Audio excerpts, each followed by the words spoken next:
I spent 30 years as the invisible pillar of this home, but after overhearing my husband call me his stupid servant to his friends, he's about to find out I'm the CEO holding his entire future in my hands. For 3 decades, I have been the quiet hum of this house, the scent of fresh linen, the warmth of a cooked meal, and the silence that follows a storm. I gave up my name to become Mom and Honey, fading into the wallpaper until I became a ghost in my own living room. I watched my husband, Arthur, build a career on the foundation of my sacrifices, never realizing that while I was folding his shirts, I was also quietly building an empire he could only dream of. The betrayal didn't come with a shout, but in the soft, mocking laughter of the man I thought I knew. If you've ever felt like the person you love most sees you as nothing more than a convenience, stay with me. I need to tell you how I stopped being a victim and started being the one in control. Before I show you how the tower fell, please subscribe and like this video if you've ever felt invisible. Your support helps me tell the stories that usually stay buried in the silence of the kitchen. Comment below with, "I need to know what happened," if you're ready for the truth. What do you do when you realize the man who promised to cherish you actually views you as his lowest paid employee?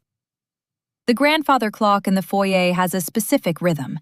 It's a heavy, rhythmic thud that echoes through the house at 6 a.m., a sound I've woken up to every morning for 32 years. It is the sound of my life ticking away in increments of chores and quiet expectations. By 6:15 a.m., the coffee is brewing, the expensive Kona blend that Arthur insists on, though he has no idea that the household budget he gives me wouldn't even cover the shipping. He thinks I'm a wizard with coupons. He thinks I spend my Tuesday afternoons scouring bargain bins at the local supermarket. He has no idea that the black card, tucked inside a hidden lining of my old frayed purse, earns more in dividends in a single hour than he makes in a month. I moved through the kitchen with the practiced grace of a shadow. I knew exactly which floorboard creaked near the pantry, exactly how much pressure to apply to the toaster lever so it wouldn't snap and wake Julian, our 28-year-old son who still lived in the East Wing. Julian was a mirror of his father. The same sharp jawline, the same entitled tilt of the head, and the same terrifying inability to see me as a person. "Mom, is the blue shirt pressed?" Julian's voice drifted down the stairs, thick with sleep and the casual demand of someone who has never done a load of laundry in his life. I didn't look up from the eggs I was poaching to perfection. "It's in your closet, Julian. Left side, next to the charcoal suit," I said, my voice steady, practiced, and utterly devoid of the exhaustion blooming behind my ribs. "Thanks. And tell Dad I need to talk to him about that project before we head into the office. The architect is supposed to call today." The architect. I felt a small, cold spark of irony flicker in my chest. That was the name the industry had given me. The anonymous CEO of Vanguard Holdings. For 15 years, I had operated through a series of shell companies, legal proxies, and a very loyal, very well-paid executive assistant named Marcus. To the world, I was a shark who had restructured the tech and manufacturing sectors of the tri-state area. To my family, I was the woman who forgot to buy 2% milk last Tuesday. Arthur entered the kitchen then, smelling of expensive aftershave and the lingering scent of the scotch he'd finished alone in his study last night. He didn't look at me. He looked at his watch. "Diane, I'm hosting the partners tonight. Drinks and appetizers at 7. Make sure the silver is polished. The last time they were here, there was a smudge on the tray." It was embarrassing. He pulled out his chair, the screech of wood against tile cutting through me like a dull blade. I placed his plate in front of him. 2 eggs, rye toast, 3 strips of bacon, exactly the way he liked it, exactly the way I had served it for over 10,000 mornings. "I have a lot on my plate today, Arthur," I said softly, testing the air. "The garden club is hosting a—" "The garden club?" He let out a short, sharp bark of a laugh, not looking up from his phone. "For God's sake, Diane, play with your flowers tomorrow. Today is important. My firm is on the verge of a massive acquisition. If I can land a meeting with the Vanguard CEO, we're set for life. I need this house to look like I'm a man who handles his business, not a man who can't even keep his wife on task." I gripped the edge of the marble countertop. I had paid for this countertop. I had paid for the house, the cars, and the very shoes Arthur was currently polishing against the back of his trouser leg. I did it through inheritance lies and smart small-cap investing stories that he never questioned because he didn't think I was smart enough to lie about money. To him, I was a simple creature of domestic habit. "I understand," I said, the words tasting like ash. "The silver will be polished." "Good." He finally looked at me, but his eyes passed over my face as if I were a piece of furniture he was considering replacing. "And wear that navy dress, not the housecoat. Try to look presentable. I don't want them thinking I've let things go at home." He stood up, grabbed his briefcase, and walked out without a second glance. Julian followed a few minutes later, barely acknowledging me as he grabbed a piece of toast and headed for the garage. The house fell silent, save for the ticking of the clock. I sat down at the table, in the seat Arthur had just vacated. It was still warm. I pulled a small, encrypted tablet from beneath the placemat. A notification was blinking. "From Marcus. Subject: Urgent. Arthur Vance's firm has submitted a third request for a formal merger evaluation. They are hemorrhaging capital, Diane. If we don't buy them out or offer a bridge loan, they'll be in receivership by the end of the quarter. He's desperate. He's asking for a private sit-down with the architect this Friday. Do we ignore or do we crush?" I looked at the smudge of grease Arthur had left on the table. I thought about the way he had said "garden club" with such visceral contempt. I thought about the 30 years I had spent holding his world together while he built a pedestal for himself out of my silence. I began to type. "Accept the meeting. Tell him the CEO will meet him at his residence. Friday, 7 p.m. I put the tablet away and stood up. I had silver to polish. I had a role to play. But as I walked toward the dining room, I caught my reflection in the hallway mirror. For the first time in a long time, the woman looking back wasn't the tired wife. She was the woman who owned the room, the house, and the future of every person inside it. The small humiliations of the morning began to settle into a cold, hard resolve.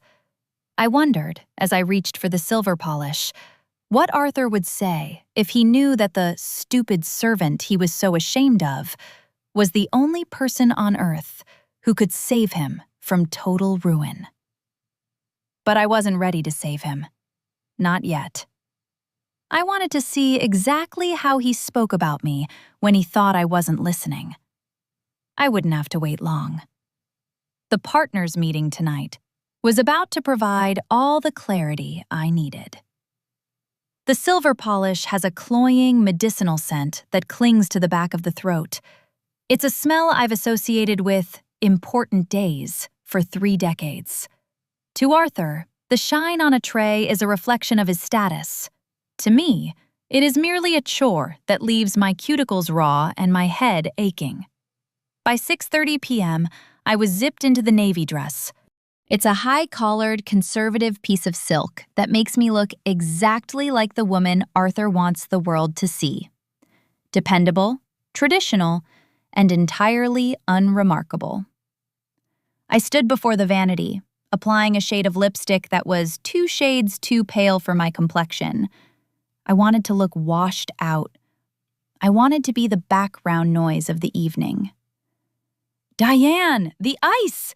Where is the damn ice?" Arthur's voice boomed from the bottom of the stairs. He didn't wait for an answer before I heard the freezer drawer slam with unnecessary violence. I took a breath, smoothed the silk over my hips, and descended. The house was already transformed. The dim, warm lighting I preferred had been replaced by the harsh, clinical brightness Arthur insisted on for business clarity. He was standing by the wet bar, his face flushed with the nervous energy that always preceded a performance. "I filled the bucket 10 minutes ago, Arthur," I said quietly, entering the room. "It's behind the decanters." He moved a bottle of expensive bourbon, found the ice, and didn't apologize. He didn't even look at me. "Right, well, keep an eye on it. And Julian's friends might drop by later. Make sure there's enough of those crab cakes. Julian says the last batch was a bit dry."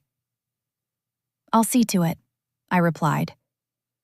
The doorbell rang, signaling the arrival of the first guest, Everett Sterling, Arthur's senior partner.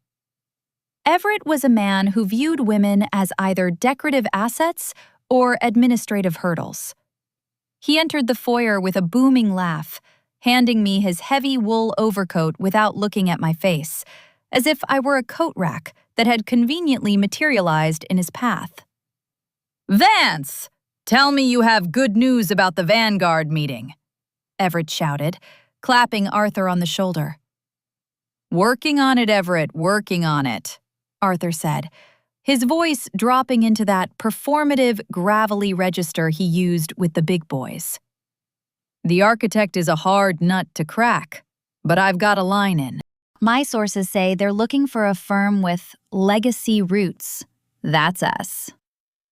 I moved into the kitchen to plate the appetizers. Through the swinging door, I could hear the clinking of crystal and the low rumble of male egos competing for space.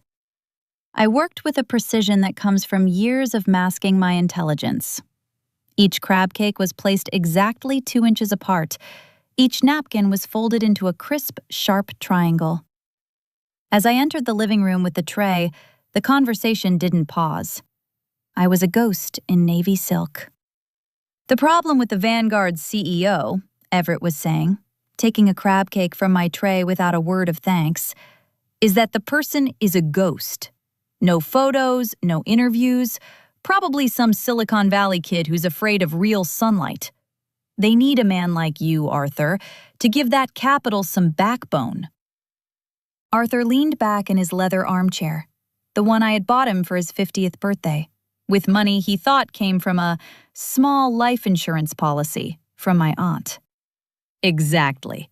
These new money types have the tech, but they don't have the discipline. They're emotional. They make decisions based on vision instead of grit. Once I get in the room with them, I'll show them what 30 years of experience looks like." "And what about the rumors?" Another partner, a younger man named Bradley, asked. "I heard Vanguard is looking to liquidate underperforming firms in the sector. If they don't buy us, they might just crush us." Arthur's hand tightened around his glass. I noticed the slight tremor in his fingers, a detail no one else in the room would see. He was terrified. He was drowning, and he was trying to pretend he was just taking a swim. "They won't crush us," Arthur said, his voice tightening. "I have leverage. I know how to handle people like that. It's all about finding the weakness. Everyone has one. Usually, it's a lack of focus. They get distracted by the trappings of success." He looked over at me as I reached for his empty glass. "Diane, don't just stand there. Bradley's drink is half empty. Honestly, it's like I have to narrate your every move." A small, sharp titter of laughter went around the room. I felt the heat rise in my neck, but I kept my face a mask of dull compliance. "My apologies, Arthur," I murmured. I took the glasses and retreated to the kitchen, but I didn't stop at the sink. I stood by the slightly ajar door, the shadows of the hallway swallowing me. "God, Arthur," Bradley said, his voice dropping an octave. "How do you do it? I mean, Diane is sweet in her way, but don't you ever wish for someone with a bit more spark? My wife is exhausting, sure, but at least she can follow a conversation about the market." I held my breath. I expected Arthur to defend me, not out of love, perhaps, but out of a sense of territorial pride. "Spark?" Arthur's voice was wet with derision. "Bradley, look at this house. Look at my life. I don't need a wife with a spark. I need a wife who is a silent, functioning utility. Diane is like the plumbing. You don't want to think about it, you don't want to talk to it, you just want it to work when you turn the handle." Another round of laughter. This one felt heavier, like stones being dropped into a well. "She's a stupid servant, really," Arthur continued, his tone casual, almost affectionate in its cruelty. "Completely oblivious. I could lose the entire house in a poker game, and as long as I told her we were downsizing for the environment, she'd just start packing the boxes and asking what I wanted for dinner. It's the only way to live, believe me. It leaves my mind free for the things that actually matter, like Vanguard." "To the stupid servant, then," Everett toasted, the clink of glass hitting glass sounding like a gavel in the silence of my mind. "For making the architect's life possible." I stood in the dark kitchen, the tray of dirty glasses heavy in my hands. The word servant didn't hurt as much as the word oblivious. He thought I was a void. He thought my silence was an absence of thought rather than a deliberate, decades-long construction. In that moment, the last flickering ember of guilt I felt about what I was going to do on Friday died a quiet, cold death. I walked back to the sink and poured the remaining bourbon down the drain. He wanted to meet the architect. He wanted to find the weakness in the person who held his fate. He had no idea that he had been living with that person for 30 years, and he had just handed me the exact weapon I needed to destroy him. I looked down at my hands. The silver polish had stained my wedding ring, the modest gold band Arthur had complained about the price of in 1992. I took it off and set it on the windowsill. The question wasn't whether I would ruin him. The question was how much of the house I would let burn before I walked away. I heard Julian's car pull into the driveway, the bass from his stereo vibrating the kitchen windows. He would come in, expect a meal, and complain about the vibe of the house. He was the fruit of the tree Arthur had planted. I picked up my phone and sent a one-word text to Marcus. "Proceed." I put my ring back on. The performance wasn't over yet. In fact, the most important act was just beginning. I needed to see if Julian was truly his father's son, or if there was a single shred of the boy I used to love left inside the man he had become. The party didn't end until nearly 1 a.m. By the time the last partner had been ushered out into the cool night air, the house smelled of expensive cigars and the cheapness of a man's pride. Arthur had retreated to his study with a final glass of scotch, leaving a trail of discarded napkins and half-eaten appetizers in his wake. I began to clean. It is what a silent utility does. I was kneeling on the Persian rug, picking up a shard of a broken crystal glass, when Julian walked through the front door. He looked disheveled, his tie hanging loose around his neck, smelling of a different kind of excess. He didn't ask why his 60-year-old mother was on her hands and knees at 1 a.m. He didn't even say hello. "Is there any of that steak left from dinner? I'm starving," he said, stepping over my arm as if I were a piece of the furniture he was so used to ignoring. "I can heat some up for you, Julian," I said, my voice sounding thin in the cavernous hallway. "Did you have a good night?" "It was fine. Boring. Just a bunch of guys talking about the market." He paused at the foot of the stairs, looking down at me. "You've got a smudge of polish on your forehead, Mom. It looks messy. You should probably wash up before Dad sees you. You know how he gets about appearances lately." I touched my forehead. The skin felt cold. "I'll do that. Thank you for telling me." "Yeah, whatever. Steak. 5 minutes?" He didn't wait for an answer.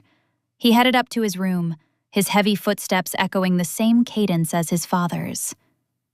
I stayed on the floor for a moment longer than necessary.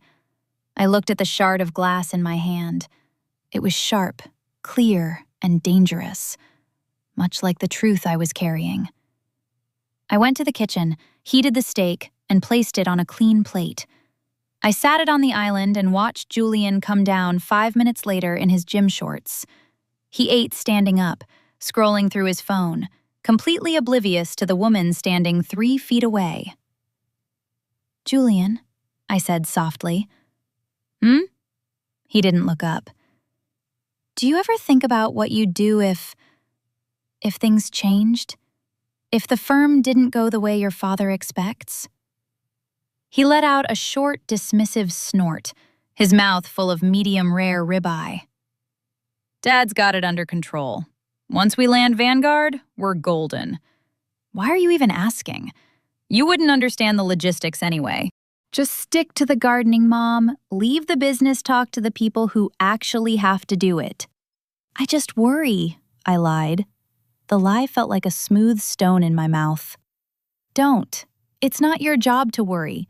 It's your job to keep the house running so we don't have to." He finished the steak, pushed the empty plate toward me, and turned to leave. "Oh, and I need my gray suit dry cleaned by Friday. Important meeting. Don't forget." He disappeared back upstairs. I looked at the empty plate. The people who actually have to do it.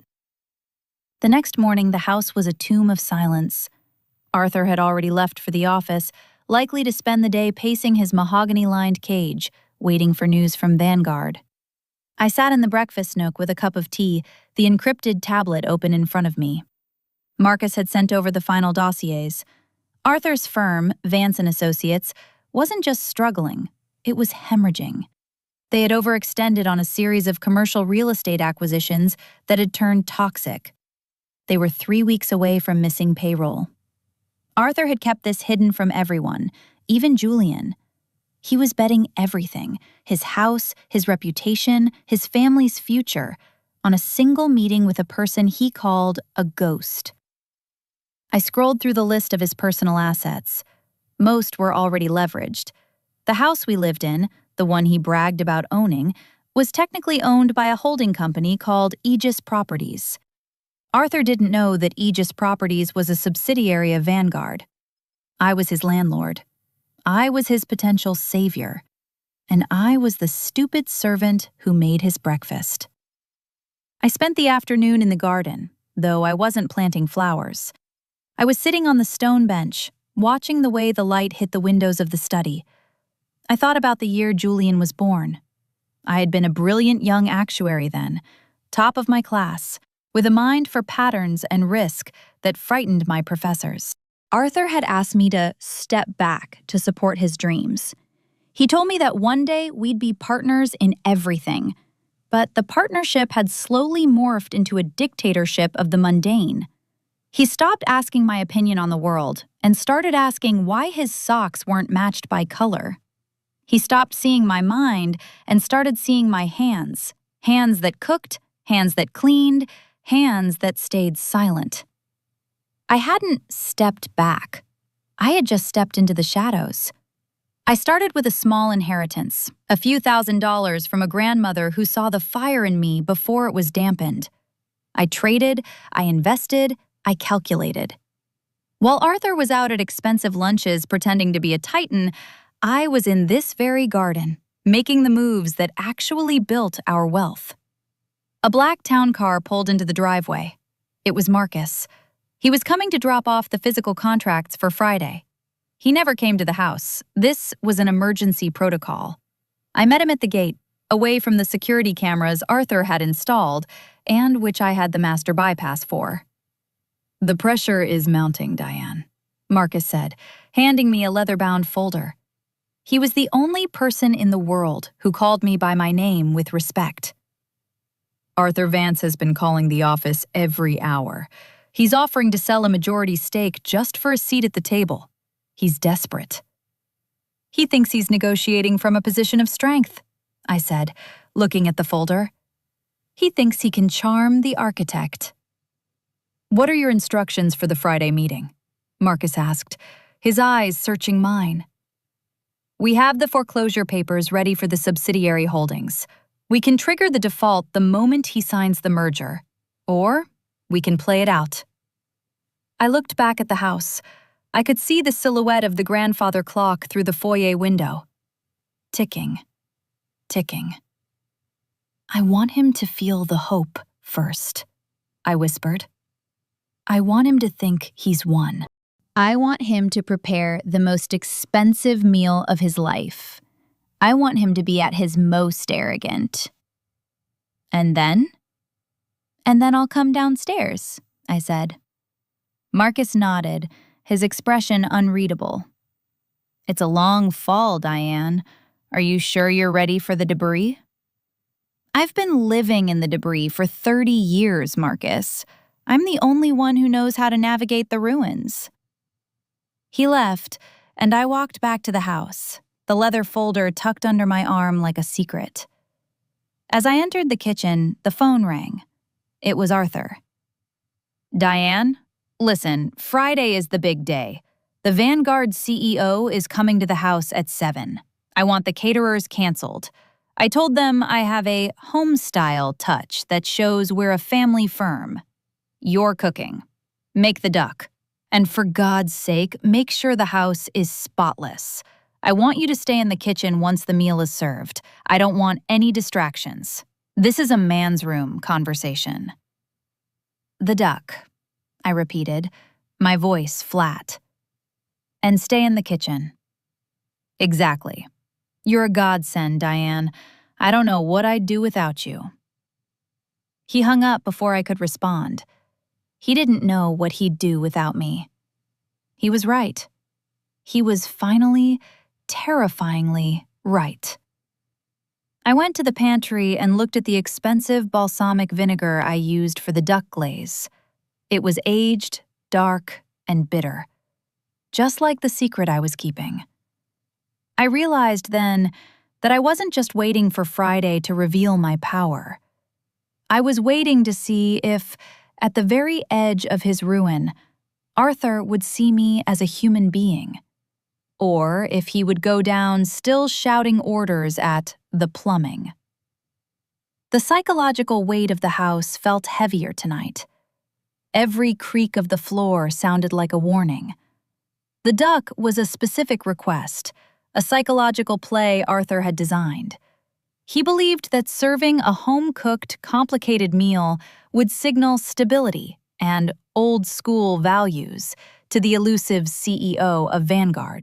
He wanted the house to smell of roasting fat and rosemary, the olfactory equivalent of a solid balance sheet. I spent Wednesday morning at the high-end butcher shop across town. Arthur had given me a strict budget, one that barely covered the cost of the bird itself, let alone the organic sides he demanded. I paid the difference with a crisp $100 bill from my own pocket, the clerk not even glancing at me. I was just another suburban woman in a beige trench coat, worry-lining my face over the quality of a carcass. When I returned, the house was silent, but the air felt charged with Arthur's lingering anxiety. He had left his briefcase on the foyer table, an unusual lapse in his rigid discipline. I looked at it, the worn leather a testament to his years of grinding, as he called it. To him, that briefcase represented his identity. To me, it was a box of lies. I spent the afternoon in the kitchen, the space that had become my sanctuary and my prison. I prepped the glaze, reducing the balsamic vinegar until it was thick and syrupy. I thought about the nature of reduction, how you can take something vibrant and boil it down until only the most intense, darkest essence remains. That was what 30 years of marriage had done to me. I had been boiled down. "Mom, did you get my suit?" Julian walked in, his presence immediately sucking the air out of the room. He didn't look at me. He went straight to the refrigerator, pulling out a carton of orange juice and drinking directly from it. "It's in the laundry room, Julian. I had to hand press the lapels. The cleaners missed a spot," I said, wiping my hands on my apron. "Whatever. Just make sure it's hanging straight. If I look like a slob, Dad will lose it." He wiped his mouth with the back of his hand and finally looked at me, his eyes narrowing. "You look tired, Mom. You should put on some makeup or something. When the Vanguard guy gets here, I don't want the house looking depressed." "Depressed?" I repeated the word, letting it hang in the air. "You know what I mean. You get this look, like you're thinking too much. Just stay busy, okay? It's better when you're just doing things." He left before I could respond. It's better when you're just doing things. To Julian, my thoughts were a nuisance, a glitch in the household machinery. He didn't want a mother with an inner life. He wanted a service provider with a pleasant interface. I went to the laundry room and looked at his suit. It was a beautiful piece of Italian tailoring, bought with a bonus Arthur had supposedly earned last year. A bonus that had actually been a high-interest loan he'd taken out to cover his tracks. I ran my hand over the fabric. I could stop this. I could walk into Arthur's study right now, show him the Vanguard documents, and tell him the truth. I could save him from the humiliation that was coming. But then I remembered the sound of the laughter from the partners' meeting. I remembered the word servant. The doorbell rang, startling me. It was a delivery, a massive floral arrangement of white lilies and orchids. There was no card, only a small envelope addressed to the lady of the house. I opened it in the privacy of the pantry. "The stage is set, Diane. The merger papers are finalized for your signature. One stroke of the pen, and Vance and Associates ceases to exist as an independent entity. Do you want to proceed with the full acquisition or the structured bailout?" It was from Marcus. He was giving me a choice. I could be a savior, or I could be an owner. I looked at the lilies. They were beautiful, but they smelled like a funeral. That evening, Arthur came home later than usual. He didn't go to the kitchen. He went straight to the bar in the living room. I heard the glass clink, once, twice, 3 times. The sound of a man who was losing his grip. I walked into the room, staying in the shadows near the doorway. "Arthur? Dinner is ready. I made the pot roast you liked." "I'm not hungry, Diane," he snapped, his back to me. He was staring out the window at the darkening garden. "I had a meeting today with the bank. They're being difficult." "Difficult how?" He turned around, his face a mask of sudden, cold fury. "Don't play CFO, Diane. You wouldn't understand the complexities of bridge loans and liquidity ratios. Just know that everything depends on Friday. If I can't get the Vanguard CEO to sign, we might have to make some changes." "Changes?" My heart gave a small, traitorous thud. "The house. Your allowance. Maybe Julian moves out." He took a long swallow of his drink. "It's your fault, in a way. You've always been so complacent. You never pushed me to be more. You just sat here, nesting, while I carried the weight of the world on my shoulders. If you had been a real partner, maybe I wouldn't be in this position." The injustice of it was so profound it felt physical, like a hand tightening around my throat. I had provided the very capital he was currently squandering. I had been the silent architect of every success he claimed. And now, As the walls closed in, he was blaming the woman who had built them. "I've done everything you've ever asked of me, Arthur," I said, my voice dangerously calm. "And that's the problem," he shouted, slamming his glass down on the side table. "You've done exactly what you were told. No vision, no spark, just existence. You're a placeholder, Diane.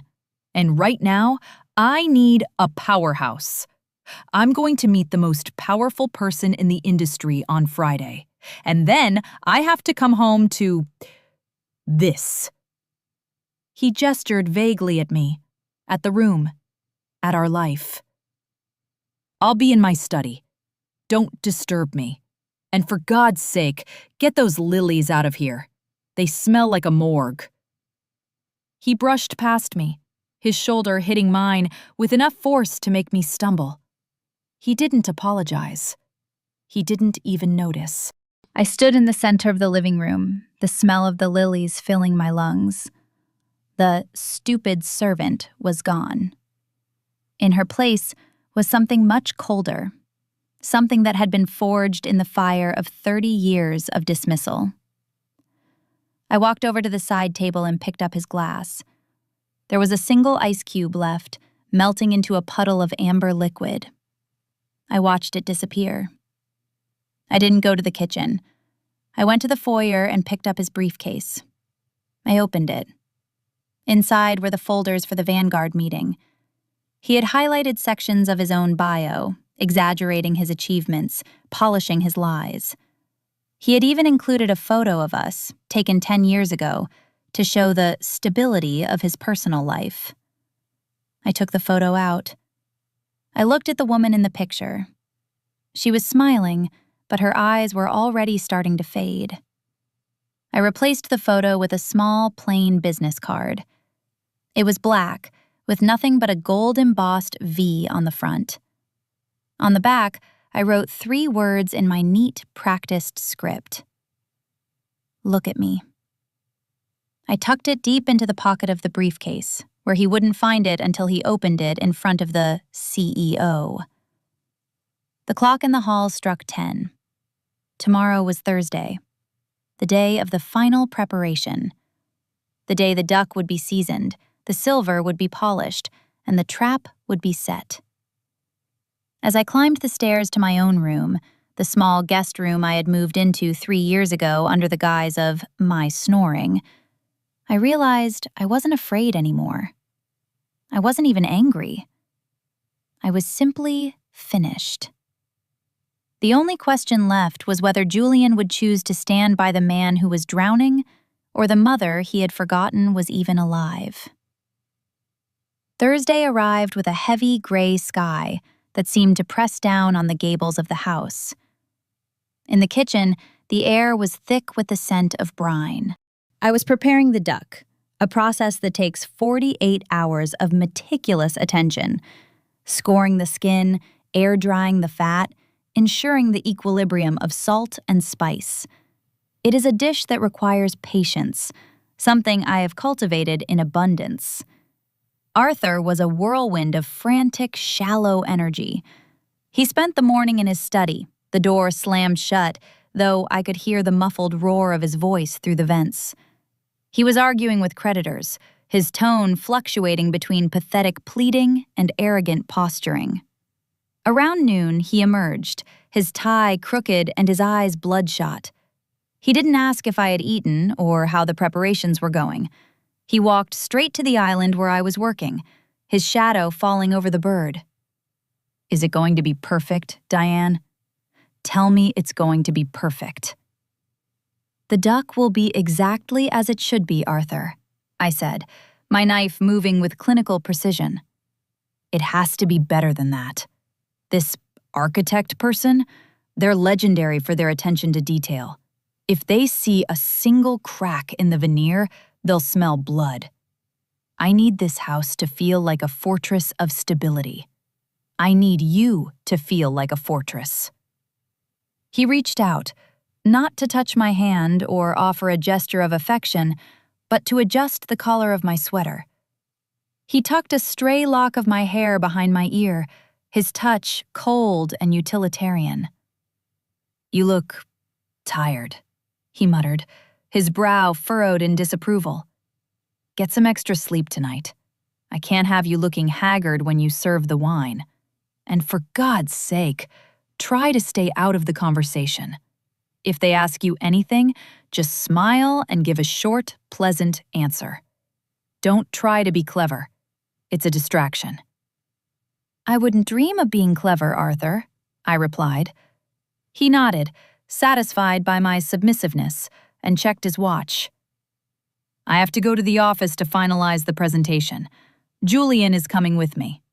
We'll be late."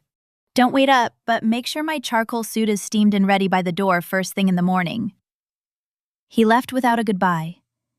A few minutes later, Julian descended the stairs looking equally harried. He stopped in the kitchen only long enough to complain that the duck smell was getting into his gym bag. "It's a $5,000 dinner, Julian," I said softly. "Whatever. Just make sure you don't overcook it like you did the lamb at Christmas," he said, tossing his bag over his shoulder.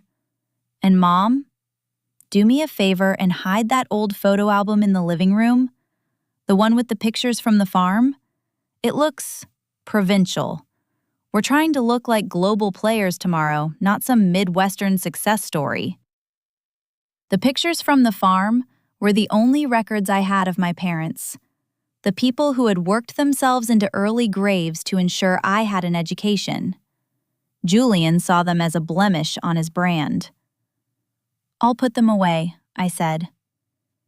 Once the house was empty, the silence felt different. It wasn't the peaceful quiet of a home at rest.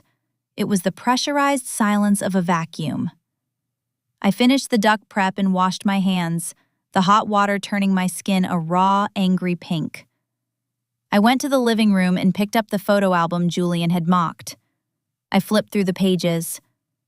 There I was at 22, standing in a field of rye, my eyes bright with a future I hadn't yet traded away. I looked at the woman I had become in the reflection of the glass cabinets, a woman whose primary function was to be undistracting. My phone buzzed on the coffee table, a restricted number. "Yes?" "Diane, it's Marcus." His voice was low, professional. "The final audit of Vance & Associates just came through. It's worse than we thought. Arthur hasn't just leveraged the firm. He's been dipping into the employee pension fund to cover the interest on his personal loans. If Vanguard doesn't absorb them tomorrow, the SEC will be at his door by Monday." I felt a cold shiver trace my spine. I knew he was desperate, but I hadn't realized he had turned to criminality. He wasn't just a failing businessman. He was a predator who had begun eating his own. "Does Julian know?" I asked. "Julian is the one who signed off on the internal transfers, Diane. He's his father's CFO in name, but he's his accomplice in practice. They're both in the dark about the fact that we've already flagged the discrepancies." I closed the photo album. My son. The boy I had stayed up with through fevers, the toddler I had taught to read, the man I had hoped would be better than the father who raised him. He wasn't just a victim of Arthur's influence. He was a participant in the rot. "What do you want to do?" Marcus asked. "We can involve legal now. We don't have to wait for the meeting." "No," I said, my voice as hard as flint. "I want the meeting. I want them to sit at my table. I want them to eat the meal I prepared.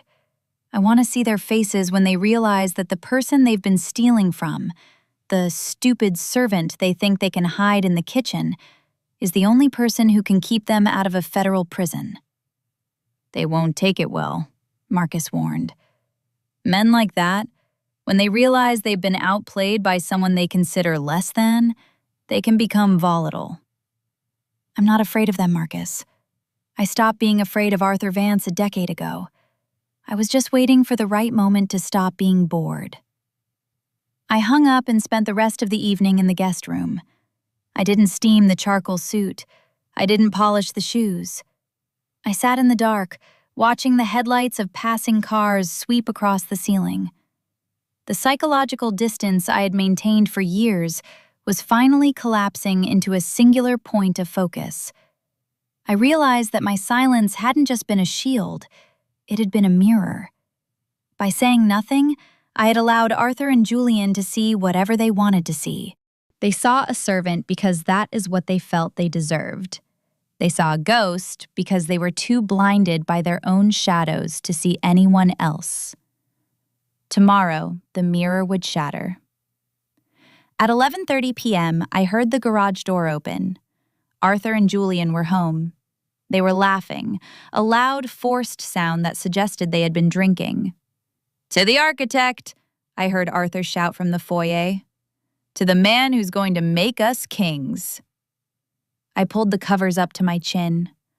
I thought about the duck in the refrigerator, resting in its brine, waiting for the heat. I thought about the business card in Arthur's briefcase. And then, for the first time in 30 years, I fell into a deep, dreamless sleep, while the men in the hallway toasted to a future that had already been erased. The sun rose on Friday with a cold, piercing clarity. I was in the kitchen by 5 a.m.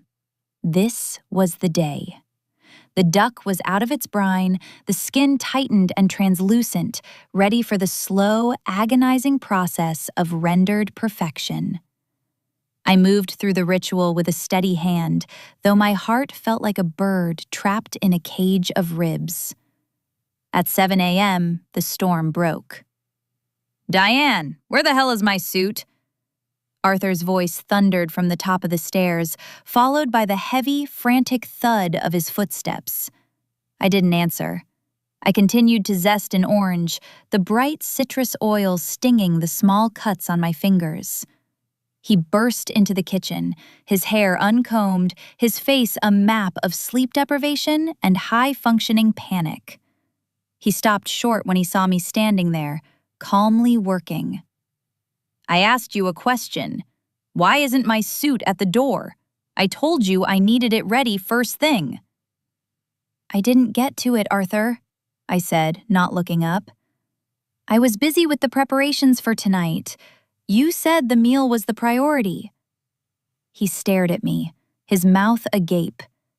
It was a small thing, a suit not steamed, but in the 32 years of our marriage, it was an unprecedented failure of the utility. I could see the gears turning in his head, trying to decide whether to rage or to plead. "You didn't get to it?" he repeated, his voice rising to a shrill pitch. "Diane, I have the most important morning of my life ahead of me. I have to be at the office to prep the team before the architect's representatives arrive for the pre-audit. And you just didn't get to it?" "The iron is in the laundry room, Arthur. It takes 6 minutes to heat up." He let out a sound that was half growl, half sob. "I don't have 6 minutes. I have a firm to save. God, you're becoming so useless. Is it your age? Are you starting to lose it?"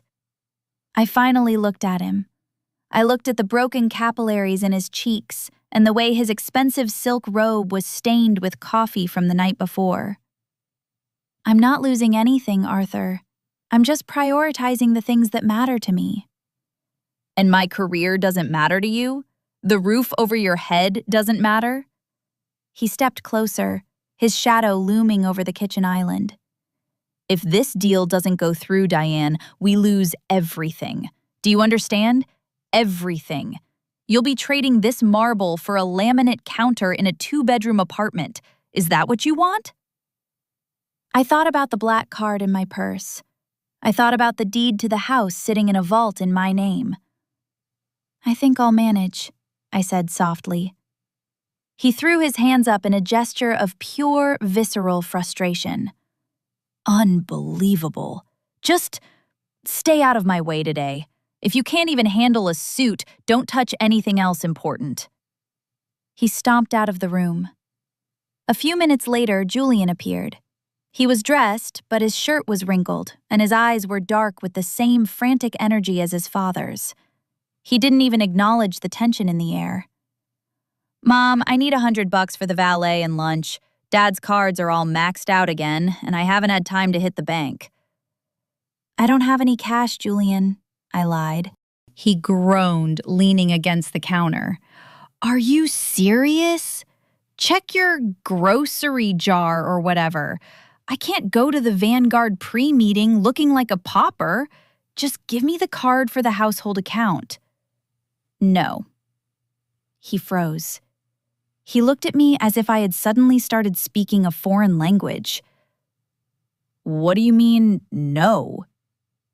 "The household account is for the house, not for your valet." "Mom, don't be a bitch," he snapped, the word hitting me with more force than Arthur's shouting ever could. "We're under enough stress as it is. Just give me the card and I'll put it back tonight after the signing. It's not a big deal." "It's my account, Julian, and the answer is no."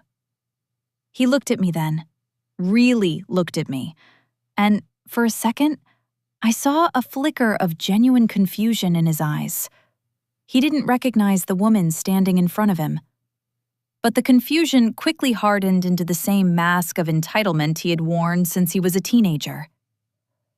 "Fine. Whatever.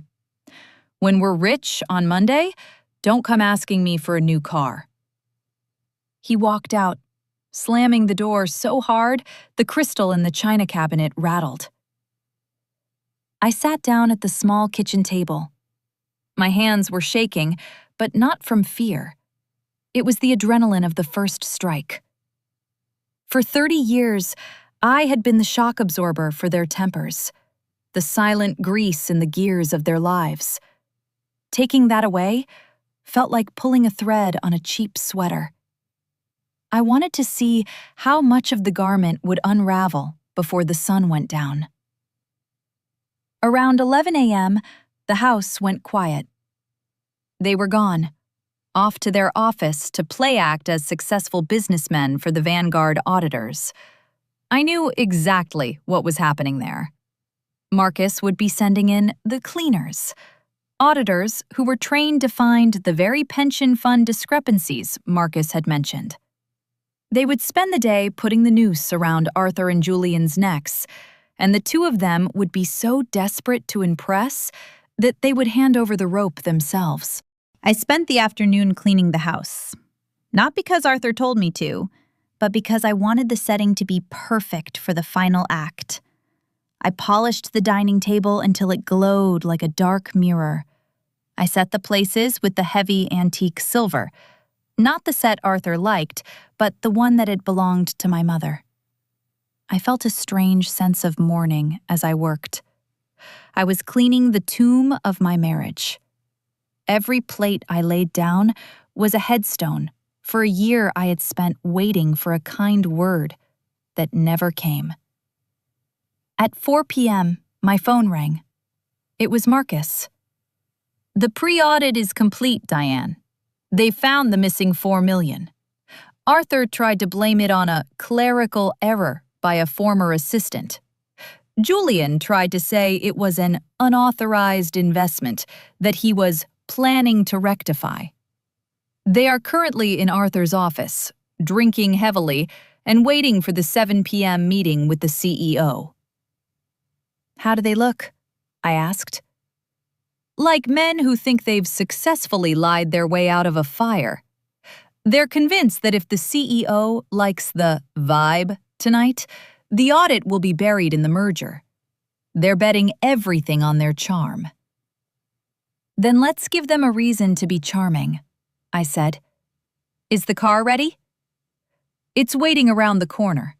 I'll be there at 6:45 to escort the CEO inside. Are you ready for the reveal?" I looked at my reflection in the freshly polished silver tray. I saw the navy dress, the tired eyes, the stupid servant. "I've been ready for 15 years, Marcus." I hung up and went to the kitchen to put the duck in the oven. The smell began to fill the house, rich, savory, and deceptive. It was the smell of a happy home. A lie crafted out of fat and heat. As the clock in the hall ticked towards 6, I heard Arthur's car pull into the driveway. He was early. He was likely coming home to do one final check of the plumbing to make sure I hadn't messed anything else up. I heard the front door open. "Diane, get in here." The CEO changed the arrival time. They'll be here in 20 minutes. Where are the appetizers? Why aren't the lights dimmed? I didn't move. I stayed in the kitchen, watching the timer on the oven. "Diane!" He burst into the kitchen, his face white with terror. "Didn't you hear me? They're coming! Move! Get the wine open, get the tray ready, and then get in the back. Julian is right behind me. He stopped. He saw the table. He saw the silver. And then he saw me. I wasn't wearing the navy dress anymore.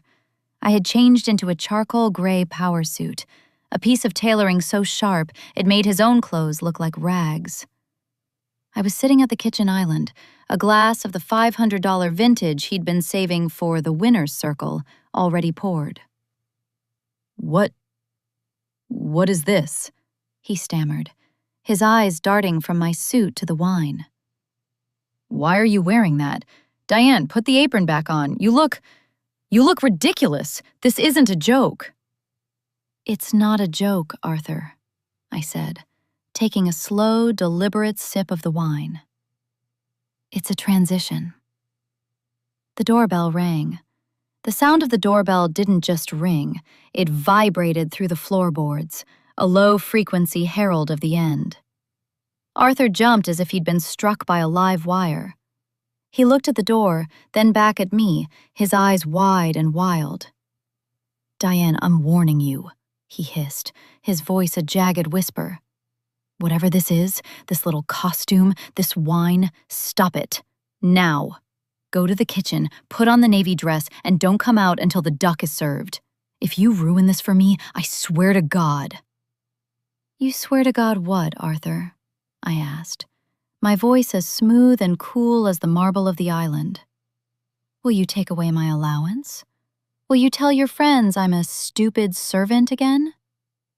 The color drained from his face. For a fraction of a second, the mask of the powerful executive slipped, revealing a terrified, small man. He opened his mouth to reply, but the doorbell rang again. 3 sharp, professional bursts. Julian came sprinting down the stairs, fumbling with his cufflinks. "They're here! Dad, is everything—" He stopped, his gaze landing on me. He took in the charcoal suit, the expensive wine, and the way I was sitting, relaxed, back straight, looking him directly in the eye. "Mom? What the hell? Why aren't you in the kitchen?" "The kitchen is occupied, Julian," I said. "The duck is resting, just like I am." Arthur didn't have time to process. He straightened his jacket, wiped a bead of sweat from his upper lip, and moved toward the foyer. He was a man who had spent his life believing that if he could just control the entrance, he could control the room. I stood up and followed him, but I didn't hide in the hallway. I stood right behind him as he opened the heavy oak door. Marcus stood on the porch. He was flanked by 2 associates, young, sharp-eyed men carrying leather briefcases. Behind them, a sleek black sedan sat idling in the driveway, its headlights cutting through the evening mist. "Mr. Vance," Marcus said, his voice a perfect instrument of professional neutrality. "Marcus, welcome, welcome," Arthur boomed, his voice octaves too high. "Please come in. My wife was just about to see to the refreshments. Where is the CEO? Is they in the car?" Arthur peered past Marcus, looking into the darkened windows of the sedan. He was looking for a man. He was looking for a titan in a tailored coat. He was looking for anyone but the woman standing 6 inches behind him. "The CEO is already here, Mr. Vance," Marcus said. He stepped across the threshold, ignoring Arthur's extended hand. He walked straight past my husband and stopped in front of me. He bowed his head slightly, a gesture of absolute deference that I had seen him perform 100 times in boardrooms. Good evening, Madam CEO. The final merger documents are in the car, and the audit team has the digital keys ready. Shall we begin? The silence that followed was heavy, viscous, and absolute. I watched Arthur's reflection in the foyer mirror. He didn't turn around immediately. He stayed frozen, facing the open door, his hand still suspended in the air. I saw the muscles in his neck tighten. Beside him, Julian looked like a child who had suddenly realized the floor beneath him was actually thin ice. Madame CEO? Arthur's voice was a croak. He turned around slowly. The way he looked at me was fascinating. It was the look of a man trying to solve a puzzle that had no solution. He looked at my face, then at the suit, then at Marcus. Marcus, what kind of joke is this? Julian stepped forward, his face flushing a deep, angry red. That's my mother. She's a housewife. She doesn't even know how to use the DVR. What are you talking about? Your mother is the founder and sole shareholder of Vanguard Holdings, Julian, Marcus said, and for the first time, I heard a trace of ice in his tone. She is the architect, the person who has been funding your father's innovations for the last decade through a series of anonymous bridge loans, the person whose pension fund you both decided to raid last quarter. Arthur's knees buckled. He grabbed the edge of the foyer table, the one I had polished this afternoon, to keep from falling. Diane, no, that's impossible. You don't have the mind for this. You've been here. You've been here the whole time. I was here, Arthur, I said, stepping forward. I felt a strange, cold lightness in my chest. I was in the garden. I was in the kitchen. I was in the guest room. I was watching you spend my money, listening to you mock my intelligence, and waiting for you to prove me wrong. I waited 30 years for you to look at me and see a partner. But all you ever saw was the plumbing. You've been lying to us, Julian whispered, the betrayal in his voice almost laughable. For my whole life? You let us think that we were the ones. I let you be exactly who you wanted to be, Julian, I said, turning to my son. I gave you every opportunity to be a man of integrity. Instead, you became a mirror of your father. You saw a woman who served you and decided she was less than. You signed those transfers, Julian. You stole from the people who trusted you because you thought you were too important to fail. Diane, honey, Arthur started, his voice shifting into a nauseatingly sweet tone of manipulation. Let's sit down. Let's talk about this as a family. There's obviously been a huge misunderstanding. If you're Vanguard, then this is great. The merger is already done. We can keep the firm in the family. The firm is dead, Arthur, I interrupted. Vanguard isn't merging with Vance and Associates. We are acquiring the assets and liquidating the liabilities. And the primary liability is you. I walked into the dining room. The table was set, the silver was gleaming, and the scent of the roasting duck was now a mockery of the domestic bliss Arthur had tried to sell. Marcus, please have the associates set up in the study, I said, not looking back. Arthur, Julian, sit. Since you wanted a home-cooked meal to seal the deal, I suggest you enjoy it. It's the last thing you'll ever eat in this house. What do you mean, this house? Arthur followed me, his panic finally turning into a sharp, jagged edge of aggression. I bought this house. This is my name on the deed. I pulled a single sheet of paper from the pocket of my suit. Aegis Properties owns this house, Arthur. And as of 4 p.m. today, I am the sole director of Aegis. Your lease, the one you never realized you were signing when you took that refinancing deal 3 years ago, has been terminated for cause. Specifically, the criminal misappropriation of funds. I sat at the head of the table, the seat Arthur always claimed. He stood at the other end, his hands shaking so violently he had to tuck them into his pockets. Julian stood in the doorway, looking between us, his world collapsing in real time. "You can't do this," Julian said, his voice cracking. "You're our mother." "I was your mother," I said, looking at him with a pity that felt like lead. "But mothers are people, Julian, and people eventually get tired of being invisible. I'm not a servant, and I'm not a utility. I'm the person who owns your debt. Now, are you going to sit down and eat? Or do I have Marcus call the SEC right now?" Arthur sank into a chair. He looked old. For the first time in my life, he looked exactly like the failure he had always been afraid of becoming. "The duck," he whispered, staring at the empty plate in front of him. "You actually made the duck." "Of course," I said, picking up the silver carving knife. "I always finish what I start." The psychological shift in the room was palpable. The air felt thinner, the light harsher. The man who had spent 30 years commanding me was now waiting for me to tell him how to breathe. But as I looked at them, I didn't feel the triumph I expected.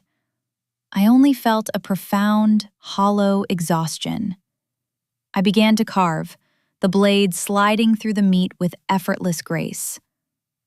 "There's one more thing, Arthur," I said, as I placed a slice of duck on his plate. "The anonymous tip to the auditors didn't come from Marcus. It came from your own computer. Do you remember when you asked me to fix the glitch in your email last month?" Arthur looked up, his eyes widening. "I didn't fix it," I said. "I opened a door." The clinking of silver against china was the only sound in the room. It was a rhythmic, lonely noise. Arthur sat at the far end of the table, his fork trembling so violently that it stuttered against the plate. He hadn't taken a single bite. The duck, glazed in the balsamic reduction I had spent 48 hours perfecting, sat before him like a beautiful, edible corpse. Julian was different. He was eating with a frantic, animalistic speed, as if the calories could somehow provide him with the strength to outrun the reality of the situation. He didn't look at me. He didn't look at his father. He stared at his plate with a fixed, glassy intensity. "You're not eating, Arthur," I said, my voice cutting through the heavy silence. "Is it the seasoning? I know you found the lamb dry last year. I worked quite hard to ensure the moisture was retained this time." Arthur looked up. His eyes were bloodshot, the whites yellowed by years of scotch and the sudden, crushing weight of the present. "Diane, please, stop this. You've had your fun. You've shown us you're capable. Now, let's talk about the solution. Marcus, surely there's a way to restructure the debt without—" "I don't answer to you, Arthur," Marcus said from the doorway. He was holding a tablet, his eyes flicking over the real-time data of Vance and Associates' collapse. "I answer to the chair, and the chair has already issued her directives." "The chair," Arthur whispered, the word tasting like poison. He looked at me, and for a second, I saw a flicker of the man I had married, the ambitious, sharp-tongued young lawyer who had promised to build the world for me. "You've been playing me. For how long? 10 years? 15? I haven't been playing you, Arthur. I've been maintaining you, I corrected him. There's a difference. A player wants to win. A maintainer just wants the system to keep functioning. I spent 3 decades being the oil in your engine, the silence in your storms, and the secret bank for your failures. I didn't start playing until I realized that no matter how much I maintained, you were determined to burn the house down just to feel the heat. I stood up and walked to the sideboard, picking up the bottle of wine. I moved to Arthur's side and topped off his glass. He flinched as I leaned over him, the scent of my perfume, a subtle, expensive lily, filling the small space between us. "Do you remember Tuesday night?" I asked softly, my hand resting for a moment on his shoulder. I felt the tension in his muscles, the way he wanted to recoil but didn't quite have the courage. "When your partners were here? When you told them I was like the plumbing? That you just wanted me to work when you turned the handle?" Arthur's throat hitched. He wouldn't meet my eyes. "I was standing right behind that door," I continued, pointing to the swinging kitchen entrance. "I heard you call me a stupid servant. I heard you toast to my obliviousness. It was a fascinating moment of clarity for me, Arthur. I realized that the man I was protecting, the man whose reputation I was spending millions to preserve, didn't actually exist. You aren't a titan of industry. You're just a bully who got lucky enough to marry his superior." "Mom, that's enough," Julian suddenly barked, slamming his hand on the table. The wine in his glass sloshed over the rim, staining the white linen. "Okay, fine. You're the boss. You're the architect. You win. But you're still my mother. You can't just throw us to the wolves. You can't let them arrest us for those transfers. We're family."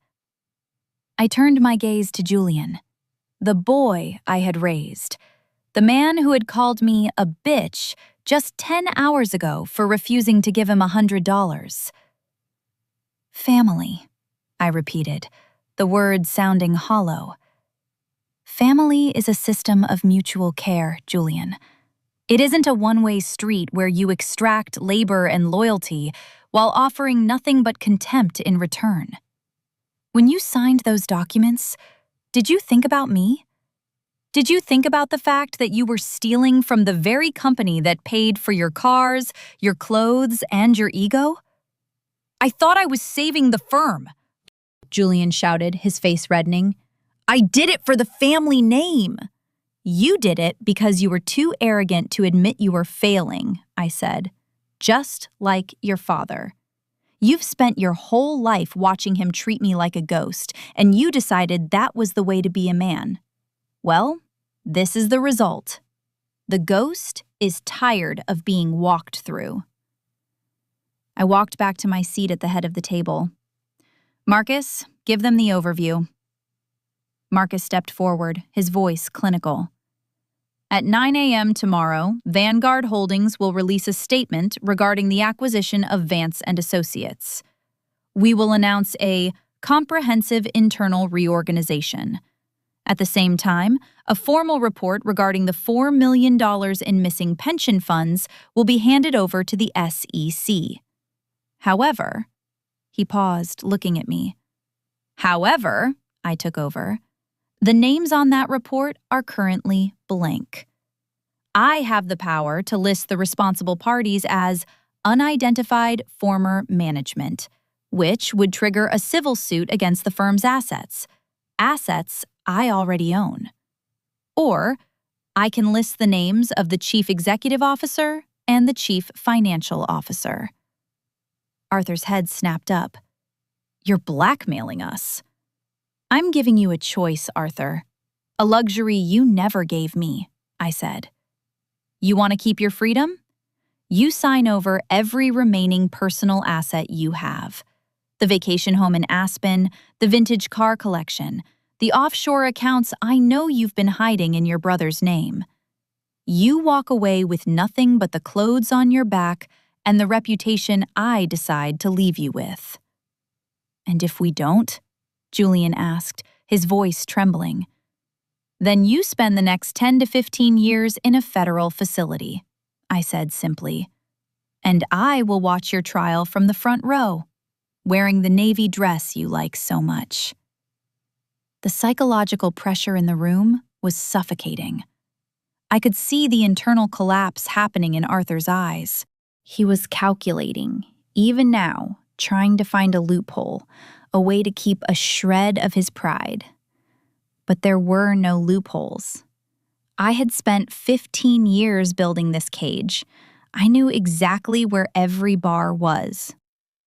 "You're a monster," Arthur whispered, a tear finally escaping and rolling down his cheek into his untouched dinner. "No, Arthur," I said, leaning forward. "I'm just the person you thought was too stupid to notice you were a monster. It turns out I was just better at it than you." I picked up my knife and fork and took a small, elegant bite of the duck. It was perfect.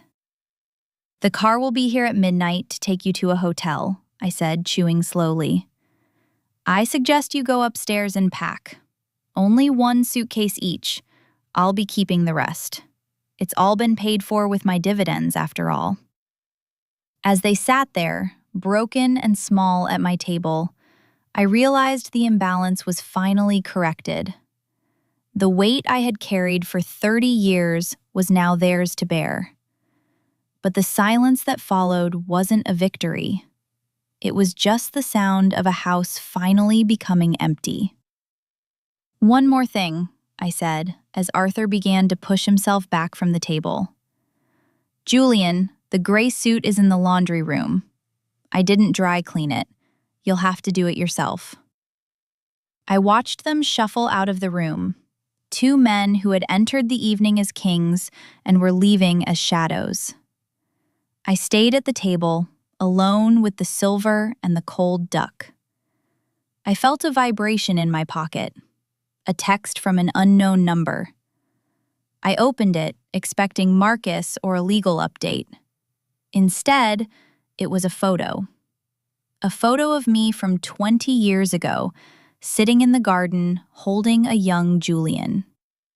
On the back of the original photo, which I remembered well, I had written, "The only thing that matters." The text attached to the photo said, "Do you really think you can erase 30 years with one dinner, Diane? I'm not finished yet." I looked at the phone, then at the empty hallway. The psychological war wasn't over. It had just moved into the ruins. The house felt larger after the revelation. The walls hadn't moved, the ceiling hadn't lifted, yet the air seemed to have expanded, leaving me in a vast, cold vacuum. I sat at the head of the dining table, the weight of the silver fork heavy in my hand. I stared at the photo on my phone screen. The younger version of myself, smiling with a sincerity that felt like a foreign language I had forgotten how to speak. The text was from Julian. I knew the cadence of his cruelty. It was a sharpened version of his father's, but with the added poison of intimacy. He knew exactly which memories were my wounds. I stood up and walked toward the stairs. I didn't rush. A woman who owns the foundation of a house doesn't need to hurry. As I ascended, I heard the sounds of a frantic, clumsy upheaval. Thuds, the scraping of hangers, the zip of a suitcase being forced shut. It was the sound of a structural collapse. I reached the master suite, the room I had systematically vacated over the last 3 years. The door was ajar. Arthur was standing in the center of the walk-in closet, surrounded by the trappings of a life he couldn't afford.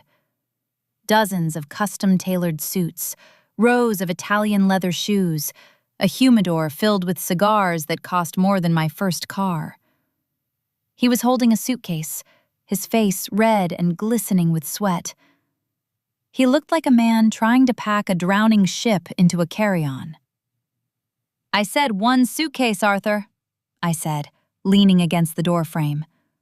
He spun around, nearly tripping over a pair of wingtips. "I can't." I can't choose, Diane. These are mine. I worked for these. My name is on the labels. The labels say Vance, Arthur, but the invoices were paid by Vanguard. Technically, you're currently in possession of company property. I'm letting you take the one suitcase as a gesture of domestic sentimentality. Don't push it. He looked at the racks of clothes, then at me. For the first time in my life, I saw him truly realize the scale of his dependency. He didn't know how to wash these clothes. He didn't know how to maintain the leather. He didn't even know which drawer held his own socks because I had been the one to organize them for 30 years. "How am I supposed to live?" he whispered, his voice cracking. "I don't even have a bank account that isn't linked to the firm. My credit cards are—" "Declined," I finished. "They were cut at 5 p.m. I've arranged for a small stipend to be placed in a trust for you, Arthur. It will cover a modest apartment and basic necessities. It is contingent on one thing: your absolute silence. You will sign the NDA Marcus has prepared, or you can take your chances with the SEC and the public fallout of your bankruptcy." He slumped against a rack of silk ties. The sight of him, this man who had spent decades lecturing me on the grit of the marketplace, now trembling over the loss of his cufflinks, was profoundly pathetic. "You're really going to do this," he said. "After everything. After the life we built." "I built the life, Arthur. You just lived in it. You were a guest who overstayed his welcome and forgot to thank the host." I turned to leave, but stopped when I saw Julian standing in the hallway. He was holding his phone, his thumb hovering over the screen. He looked at me with a cold, calculating defiance that made my blood run cold. "I sent you that photo for a reason, Mom," he said. "You think you can just flip a switch and stop being who you are?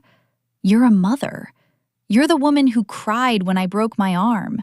You're the woman who used to leave notes in my lunchbox. You think the architect can live with the fact that she destroyed her own son?" "I didn't destroy you, Julian," I said, walking toward him. I stopped when I was inches from his face. I could see the tiny, familiar flecks of gold in his eyes, the eyes he got from me. "I am simply allowing you to face the consequences of the man you chose to become. You think that photo is a weapon? It's a tragedy. It's a record of a boy I loved who was slowly erased by the man his father wanted him to be." "I'll tell everyone," Julian hissed, his voice dropping to a low, dangerous register. "I'll go to the press. The invisible CEO of Vanguard is a fraud who trapped her family. I'll make sure your name is dragged through the mud with ours." "Go ahead," I said, a small, weary smile touching my lips.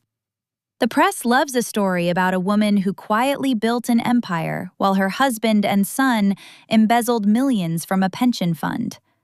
I've already prepared the press release, Julian. It includes the audit reports. If you want to go to the mud, just remember, I'm the one who owns the ground." He flinched. The bravado he had learned from Arthur was a thin veneer, and it was peeling away in the heat of my resolve. "Now," I said, "finish packing. The car is downstairs. Marcus is waiting." I walked past him and down the stairs. Each step felt lighter. But as I reached the foyer, the grandfather clock struck 11. The sound was heavy, funereal. I walked to the living room and sat in the dark, watching the shadows of the trees dance against the white walls. The dependency I had fostered, the way I had made myself indispensable to their every comfort, had been my own prison as much as theirs. By doing everything for them, I had allowed them to remain children. I had traded my own identity for the sake of a domestic peace that was actually a slow-motion war.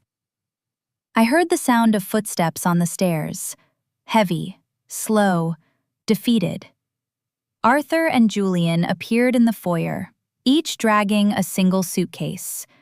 They looked like refugees in their own home. Arthur stopped at the front door, his hand on the brass knob. He looked back at the house, at the polished wood and the dim, expensive lighting. "What are you going to do, Diane?" he asked. "Alone in this house. With all this money, what is it for?" "It's for the silence, Arthur," I said from the shadows. "For the first time in 30 years, I won't have to listen to the sound of a man telling me who I am." He didn't answer. He opened the door and stepped out into the night. Julian followed him without a word, but he paused on the threshold, looking back at me one last time. There was a flicker of something in his eyes, guilt, perhaps, or a sudden, sharp realization of the cold world he was stepping into. The door closed. The sound of the lock clicking into place was the most beautiful thing I had ever heard. I stood up and walked to the kitchen. I picked up the silver carving knife from the table. I walked to the trash can and scraped the remaining duck, the perfect, expensive 48-hour duck, into the bin. I was about to turn off the lights when I noticed something on the kitchen island. It was Arthur's phone. He had left it behind, likely in his panic. A notification blinked on the screen. A text from Bradley, the younger partner from the party. "Arthur, the offshore transfer hit a snag. The bank says the architect has flagged the account for a manual review. If we don't move the remaining $2 million tonight, we're both dead. Call me now." I picked up the phone. I looked at the name Bradley. Arthur hadn't just been stealing from the pension fund. He had been working with his partners to strip the firm's assets before the merger. He hadn't just been a failure. He had been a saboteur. The dependency wasn't over. He had left me with a mess that went far deeper than a $4 million discrepancy. I looked at the clock. 11:15 p.m. I dialed Marcus. "Diane?" Arthur left his phone, Marcus. He wasn't acting alone. Bradley and the other partners are involved in a secondary embezzlement scheme. They've been trying to move money offshore tonight. "I'll freeze the secondary accounts immediately," Marcus said, his voice tightening. "Do you want me to call the authorities?" "No," I said, looking out the window at the receding taillights of the car carrying my husband and son away. "Not yet. I want to see how far Bradley is willing to go to save himself. If Arthur thinks he's walking away with a stipend, he's mistaken. He just lost his seat at the table, and now I'm going to make sure he doesn't even get to keep the chair." I hung up. The house was quiet, but the tension hadn't dissipated. It had simply shifted. I realized then that the stupid servant hadn't just revealed her power. She had inherited a war. And for the first time in my life, I felt truly, vibrantly alive. The silence of a house after a long-term haunting is not peaceful. It is heavy. It has a weight that presses against the eardrums, a thick, stagnant quality, like the air in a room that hasn't been opened for decades. I sat at the kitchen island. The cold marble seeped through my silk sleeves, and watched Arthur's phone. It sat there like a live grenade, its screen periodically illuminating the dark room with Bradley's frantic messages. "Arthur, answer the damn phone. The offshore portal is locked. They're saying the architect has the master key. Is she in the room? Did you sign? If you've sold me out, Arthur, I'll take you down with me. I have the recordings from the 2019 audit." Recordings. My eyes narrowed. Arthur had always been a man of half measures and clumsy secrets, but Bradley was different. Bradley was younger, hungrier, and lacked the vestigial sense of gentlemanly conduct that Arthur used as a shield. If there were recordings, they weren't just of financial crimes. They were of the internal rot of the firm I had spent millions trying to stabilize. I picked up the phone. My finger hovered over the screen. I had spent 30 years being the recipient of information, never the instigator. I was the one who listened, who observed, who cleaned up. The transition to the one who strikes was still a suit that felt slightly too stiff. I typed a single response. The architect is listening. The typing bubbles appeared almost instantly, dancing with a frantic energy. Then they vanished. Then they reappeared. I could almost smell Bradley's sweat through the digital interface. The phone began to ring. Bradley wasn't going to hide behind text anymore. I let it ring. Once. Twice. On the third ring, I answered, but I didn't speak. I simply held the phone to my ear and waited. Arthur? Bradley's voice was thin, vibrating with a panic he couldn't mask. Arthur, what is this? Who is this? Arthur is gone, Bradley, I said. My voice sounded different in the empty kitchen, sharper, more resonant. He left his phone behind, along with his dignity and his future. There was a long, jagged silence on the other end. I heard a glass clinking, the sound of a man trying to steady himself. Diane, is that you? Why do you have his phone? Where is he? He's in a town car, headed toward a life of very modest means, I said. And you, Bradley, are currently communicating via an intercepted device with the CEO of Vanguard Holdings. I believe you wanted to discuss the offshore portal? I heard the sound of Bradley's breath hitch. It was the sound of a predator realizing the woods had suddenly turned into a cage. No, that's not possible. Arthur said you were. I know what he said, Bradley. I was the one serving the crab cakes while you laughed. But let's move past the domestic stereotypes. We have a more pressing issue. You mentioned recordings, specifically from the 2019 audit. I'm interested in those, because if you have them, it means you've been planning to blackmail my husband for years. I was protecting myself, Bradley shouted, the bravado returning in a desperate surge. Arthur was the one who suggested the reallocation of the pension funds. I just did the paperwork. If I'm going down, the architect is going to have a very messy acquisition on her hands. The press will have a field day with a firm that's been built on theft. The firm isn't being built, Bradley. It's being dismantled, I said, my voice dropping to a whisper. I already own the debt. I own the building. I own the very chair you're sitting in. You think a scandal hurts me? I am the one who releases the news. I control the narrative. The only question is whether you want to be a footnote in the bankruptcy or a lead witness in a criminal trial. You wouldn't, he stammered. The scandal would tank Vanguard's stock. I'm a private entity, Bradley. I don't have stock.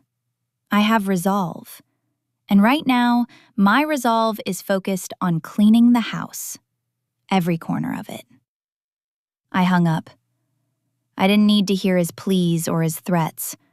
I had the psychological advantage. Bradley was a man who lived for the spark he thought I lacked, the adrenaline of the deal, the thrill of the cheat. But people like Bradley always forget that the most dangerous person in the room is the one who has spent decades learning how to wait. I walked through the house, turning off the lights one by one. I stopped in Arthur's study. It smelled of him, stale tobacco and expensive leather. I walked to his desk and sat in his chair. It was too big for me, designed to make a man feel like a king. I reached into the bottom drawer and pulled out a small leather-bound ledger. It wasn't the firm's books. It was his personal diary. I had known it was there for years. I had never touched it. A stupid servant doesn't read the master's private thoughts.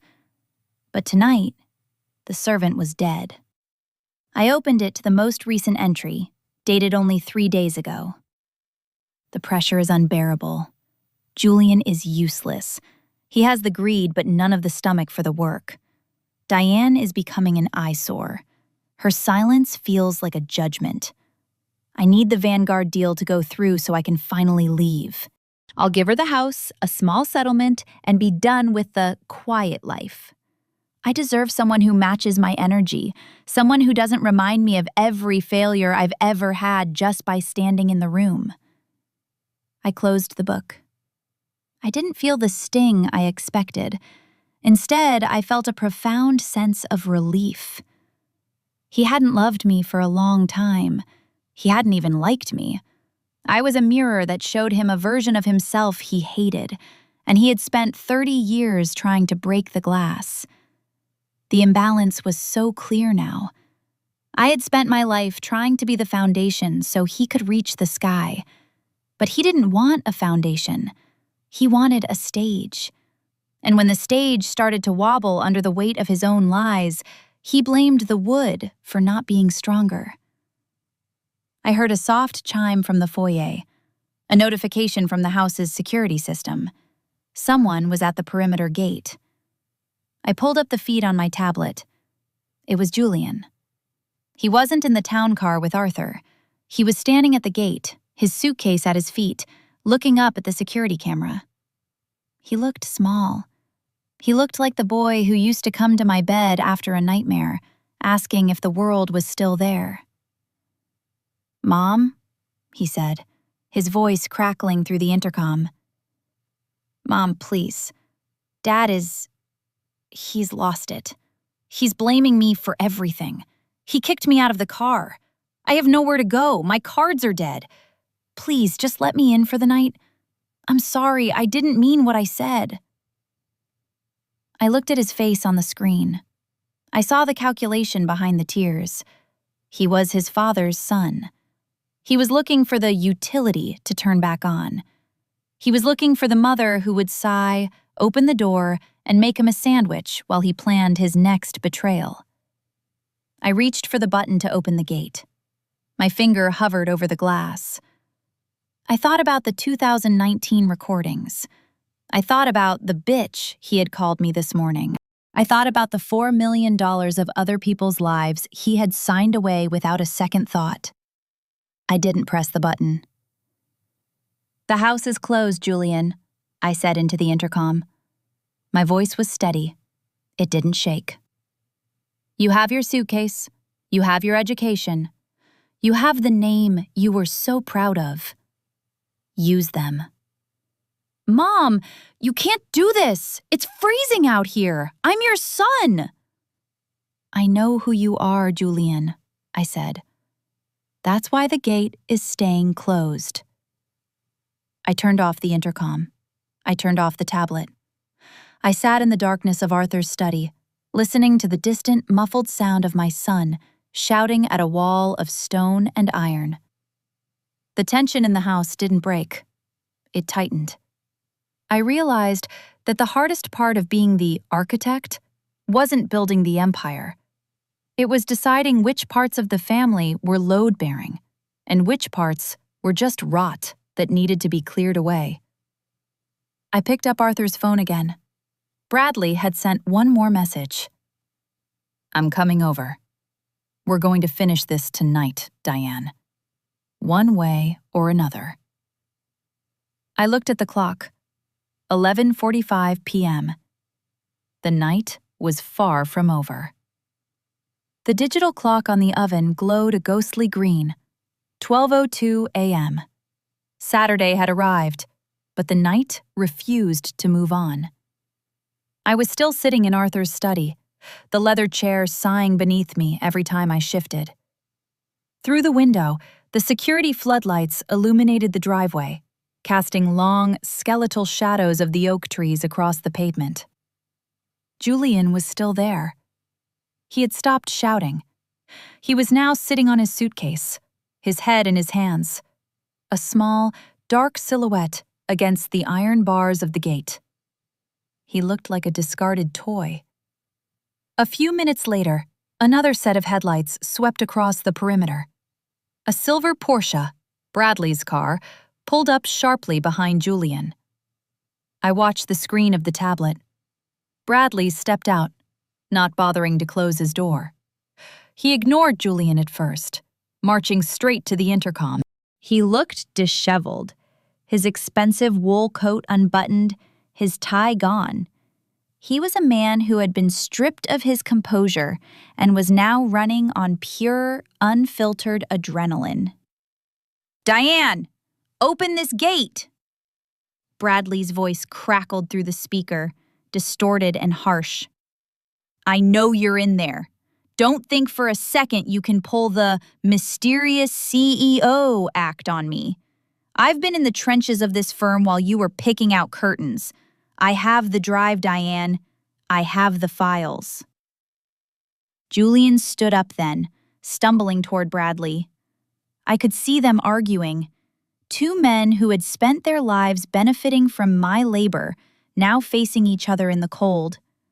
Julian was pleading for a ride, for help, for anything.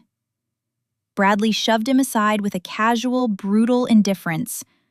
It was the same way Arthur used to push past me when he was in a hurry. I pressed the button for the intercom. "Julian is shivering, Bradley. It's quite cold for April. If you have any of that spark you were so proud of, perhaps you could offer him your coat." Bradley froze, looking up at the camera lens. "Let me in, Diane. We talk, or the files go to every major news outlet in the state by 6 a.m. Your architect persona won't survive a scandal involving the death of the Sterling account. I know what Arthur did in 2019, and I know you covered the shortfall." I felt a small, cold twitch in my stomach. The Sterling account. It was the one ghost I hadn't quite managed to exorcise. It wasn't just a financial discrepancy. It was a tragedy. An elderly widow, a longtime friend of my mother's, whose entire estate had vanished under Arthur's management. I had quietly replenished the funds from my own dividends, but the paperwork trail was a jagged line of forgery and deceit. "The gate is opening, Bradley," I said. "Drive up. Julian, you stay where you are." "Mom!" Julian's voice was a ragged sob. "The gate stays open for 60 seconds, Julian," I said. "You can walk to the end of the block. There's a 24-hour diner. I've authorized a single-use digital voucher for a taxi and a meal. It's on your phone. That is the final piece of domestic labor I will ever perform for you." I watched on the monitor as the heavy gates groaned open. Bradley's Porsche roared through. Julian reached for the bars as they closed again, his fingers sliding off the cold iron. He stood there, alone in the dark, looking at his phone. I watched him turn and start walking, his suitcase wheels clicking rhythmically against the asphalt. It was a lonely sound, the sound of a boy finally growing up, or perhaps just the sound of a man beginning his own long winter. I walked to the foyer. I didn't wait in the study. I wanted the advantage of the open space. When Bradley burst through the front door, I had unlocked it remotely. He was breathing hard, the smell of gin and desperation preceding him. "Where is it?" he demanded, pointing a finger at me. "The master key for the offshore portal. Give it to me, and I walk away. I'll take the Sterling files with me, and you can keep your little house and your secret empire." "You look tired, Bradley," I said, my voice steady. "Would you like some tea? I still have some of the Earl Grey you liked. Or perhaps a glass of the bourbon you and Arthur were so fond of while you were discussing my lack of spark." "Stop it. Stop the mom act." He stepped into my personal space, his face inches from mine. "You think you're so smart, don't you? Sitting here for decades playing the martyr. You're just as twisted as Arthur. You let him steal. You watched him do it. You're an accomplice, Diane. That's what the 2019 recordings show. It's not just Arthur talking. It's a recording of you telling him how to hide the Sterling transaction."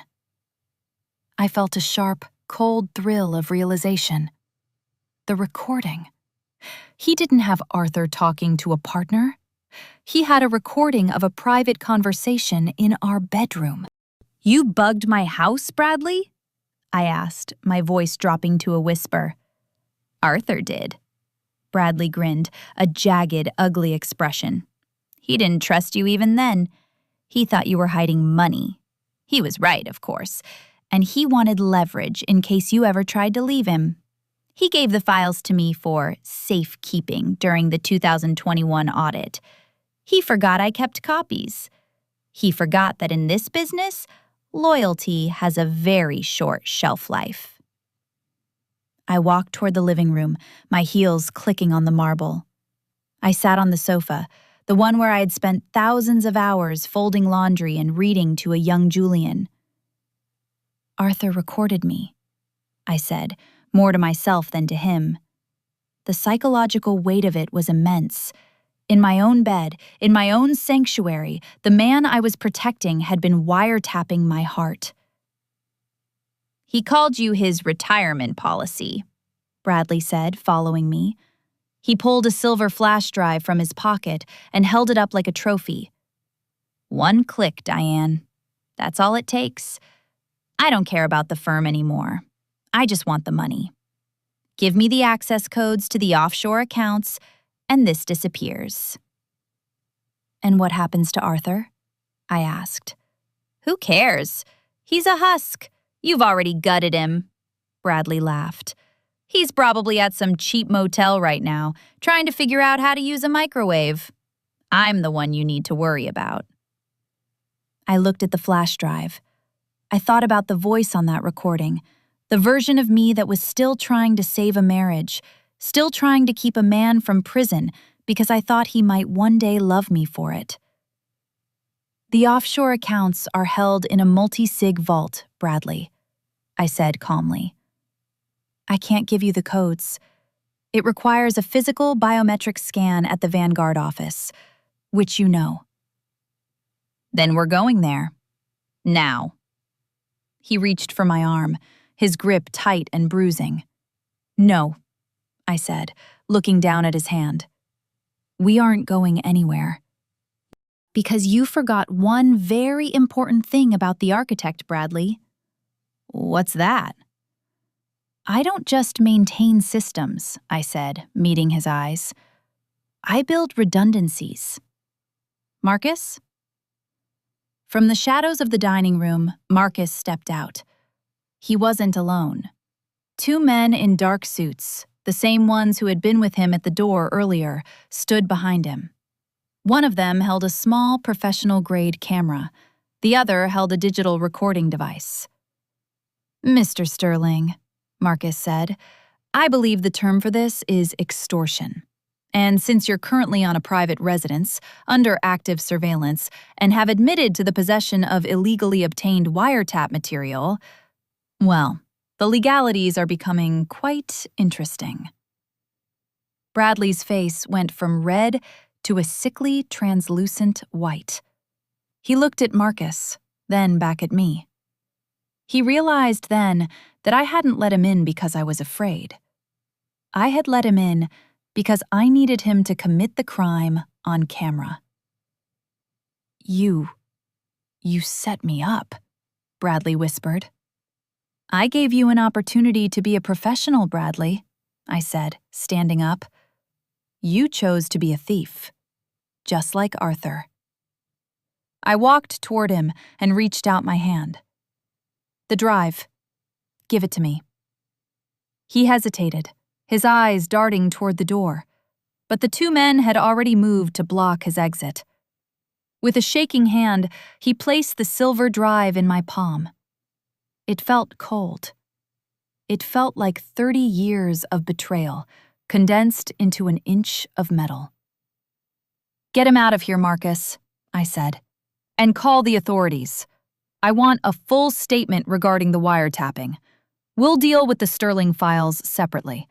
I've already prepared a voluntary disclosure for the SEC regarding the 2019 clerical errors. I'm taking the hit myself, Bradley.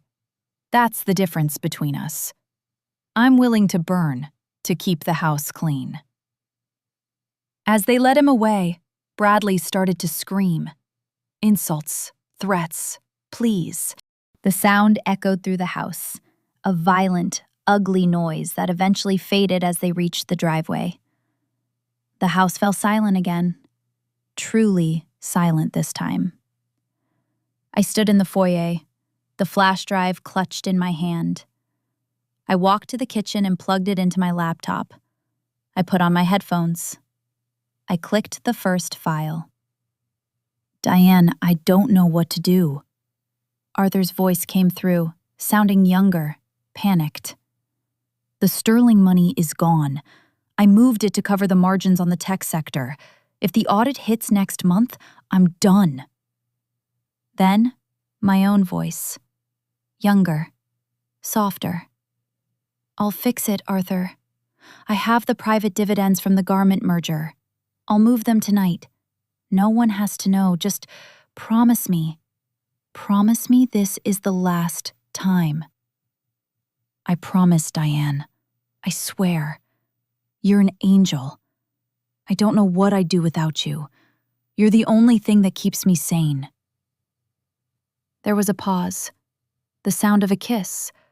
A soft, domestic sound. Then, the sound of a door closing. And then, Arthur's voice again, but this time it was different. He was speaking to someone else in the room. Someone I hadn't known was there. "Did you get that?" Arthur whispered. "Every word. Keep it safe. If she ever tries to pull the rug out from under me, I want her to know she's going down with the ship.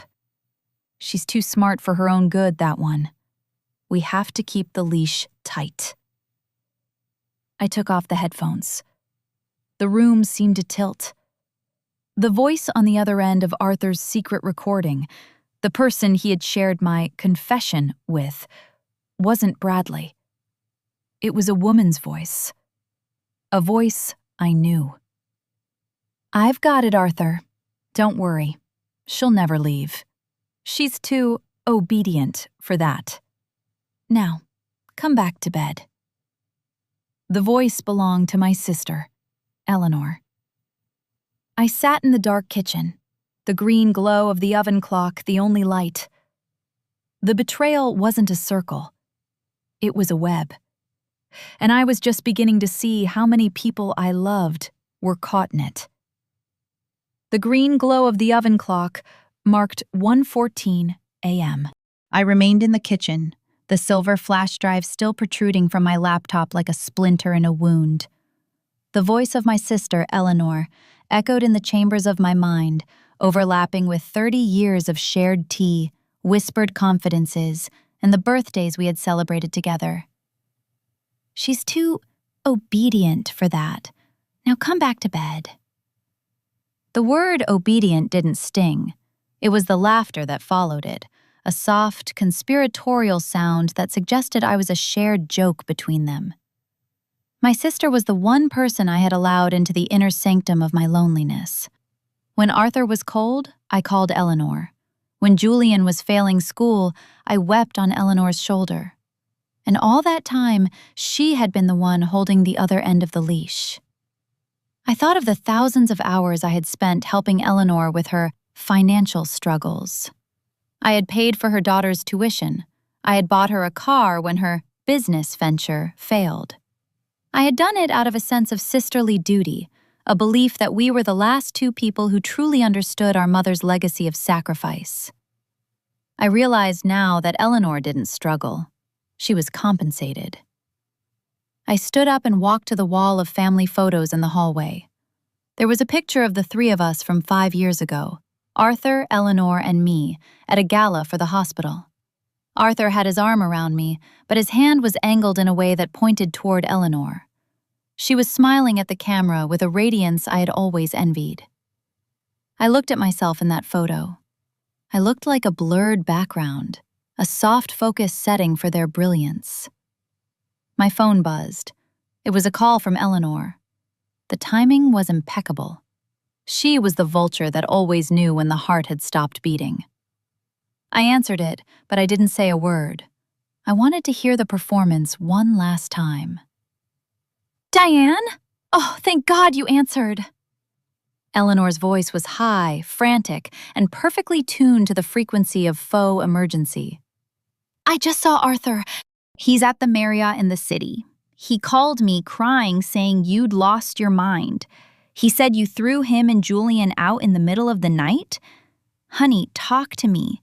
What happened? Are you okay? I closed my eyes, visualizing her. She was likely in her silk robe, sitting in the house I had paid for, sipping the wine I had sent her for Christmas. I'm fine, Eleanor, I said. My voice was a flat line. Arthur is exactly where he needs to be. But Diane, he said such crazy things. He mentioned some company called Vanguard and that you were the one behind it? You know how Arthur gets when he's stressed. He hallucinates these grand conspiracies to blame others for his failures. I told him he should come stay with me for a few days so you could cool off, but he said you'd frozen all the accounts. He told you he should stay with you? I asked. Well, yes, out of safety. I was worried about him and about you. Julian called too. He was walking to a diner. Diane, this isn't like you. You're the glue. You're the one who keeps us all together. If you break, we all break. If you break, the funding stops, I thought. I didn't break, Eleanor, I said. I just stopped holding the weight. There's a difference. Tell me, do you still have that recording from 2019? The one Arthur gave you for safekeeping? The silence on the other end was instantaneous.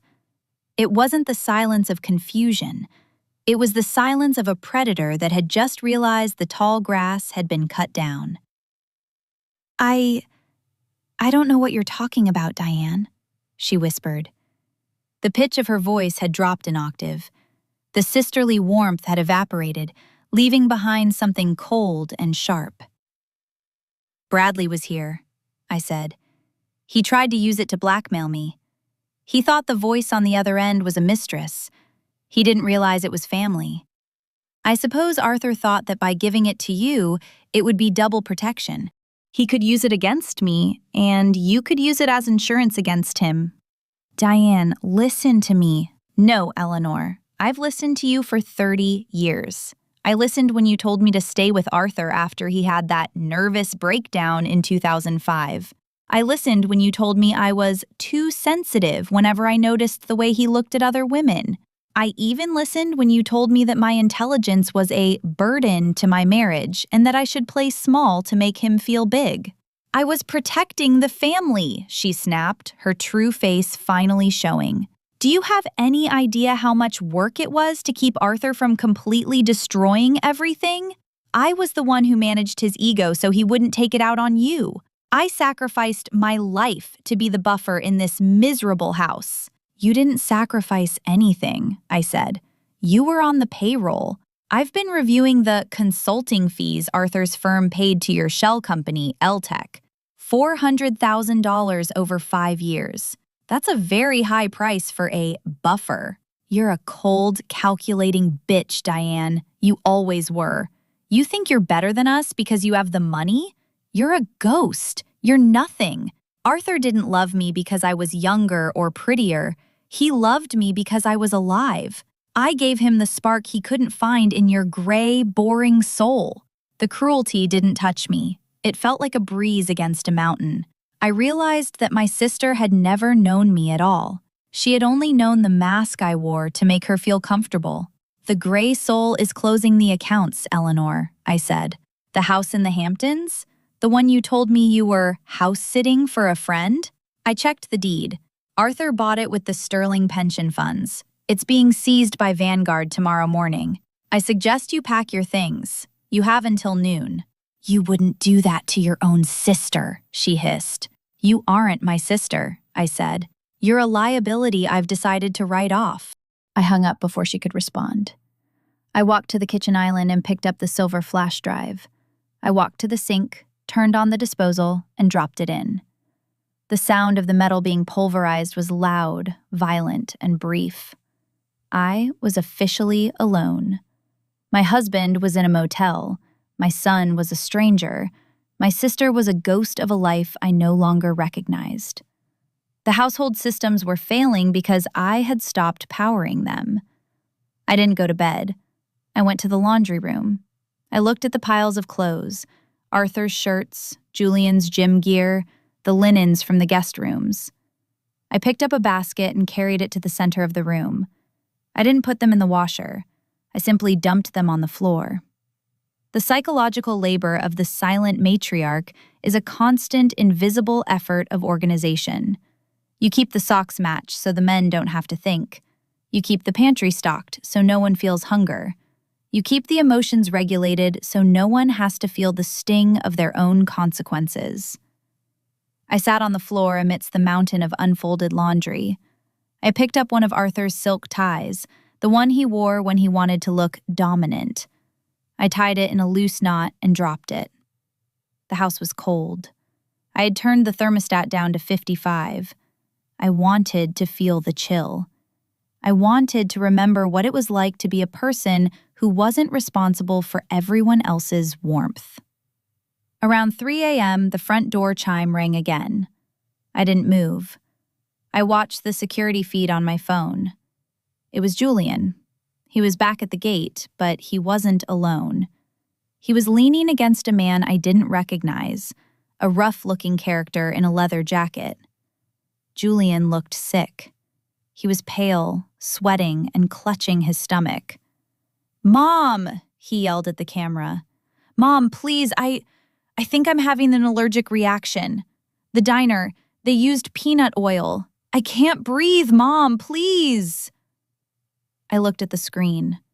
I knew Julian's allergies. He was allergic to peanuts, yes, but he also knew how to use an EpiPen. He carried one in his bag at all times. I looked at his bag. It was slung over the stranger's shoulder. It was a setup. Another one. They thought if they staged a medical emergency, the mother would override the architect. They thought my biology would betray my resolve. I sat in the middle of the laundry, the cold air biting at my skin. I watched my son perform a death rattle for the camera while his friend waited to rush the door. "The ambulance has been called, Julian," I said into the intercom. "They'll be there in 6 minutes. Don't worry. They're much better equipped to handle your emergency than I am." The stranger looked up at the camera and spat. Julian stopped gasping almost immediately. He looked at the lens with a hatred so pure it felt like a physical weight. "I hate you!" he screamed. "I wish you had died instead of Grandma! You're not a mother! You're a monster!" "Good night, Julian," I said. I turned off the phone. I lay down on the cold tiles of the laundry room floor, surrounded by the discarded clothes of the people who had never loved me. The dysfunction wasn't spreading anymore. It was simply revealing itself for what it had always been. I realized then that the final stage of withdrawal wasn't leaving the house. It was staying in the house and letting the house die around me. The dawn arrived not with a roar, but with a thin, gray light that peeled back the shadows of the laundry room. I stood up, my joints stiff, my body feeling like a clock that had finally been allowed to unwind. I didn't look at the piles of laundry. I didn't look at the kitchen. I walked to the master bathroom, showered in the cold water, and dressed in a simple, elegant cream suit. I left my wedding ring on the edge of the marble sink, a small gold circle that had finally run out of meaning. I didn't take a suitcase. Everything in this house had been bought to appease the appetites of men who didn't exist. I only took my purse and the encrypted tablet. As I walked out the front door, the air was crisp and smelled of damp earth and freedom. Marcus was waiting in the driveway, standing beside a different car, a modest silver sedan. No town car, no pretense. "Is it done?" I asked, looking at the house one last time. "The foreclosure notices were served at 6 a.m., Marcus said. "The locks will be changed in an hour. Arthur is at the Marriott, and Julian is at a precinct. He tried to break back into the grounds through the service gate and was detained for trespassing. I didn't intervene." "Good," I said. "Let him sit in the silence for a while. It's the best teacher I've ever had." We drove away, the house disappearing in the rearview mirror. I didn't feel a pang of regret. I felt a profound, hollow space where my life used to be, and I was eager to fill it with something other than other people's needs. "There's one more stop, Diane," Marcus said softly. "She's waiting for you." I nodded. My heart, which had been a cold stone for decades, gave a small, painful flutter. We drove for 40 minutes, leaving the affluent suburbs behind and entering a quiet coastal town where the houses were small, sun-bleached, and hidden behind dunes of sea oats. We pulled up to a small cottage with a blue door. I stepped out of the car, my breath catching in my throat. A woman was standing on the porch. She was 28 years old, with the same sharp jawline as Julian, but with eyes that were clear, bright, and filled with an intelligence that had never been dampened by the weight of a father's ego. "Mom?" she said, her voice steady. "Claire," I whispered. I walked up the steps and took her hands. They were warm. They were real. For 28 years, the world, and most importantly, Arthur, believed that our second child, Claire, had died during a complicated birth. Arthur had spent 3 decades using that tragedy as a whip, blaming my weakness for the loss of his daughter, telling me I wasn't built for the pressures of motherhood, using the grief he projected onto me to keep me small, grateful, and obedient. But the truth was far simpler and far more devastating. During those final hours in the hospital, I had seen the way Arthur looked at the newborn infant, not with love, but with a terrifying, possessive hunger. He was already talking about how she would be his little princess, how he would mold her, how she would be the perfect version of me. I saw the future laid out in front of her, a life of being a decorative asset, a silent utility, a ghost in waiting.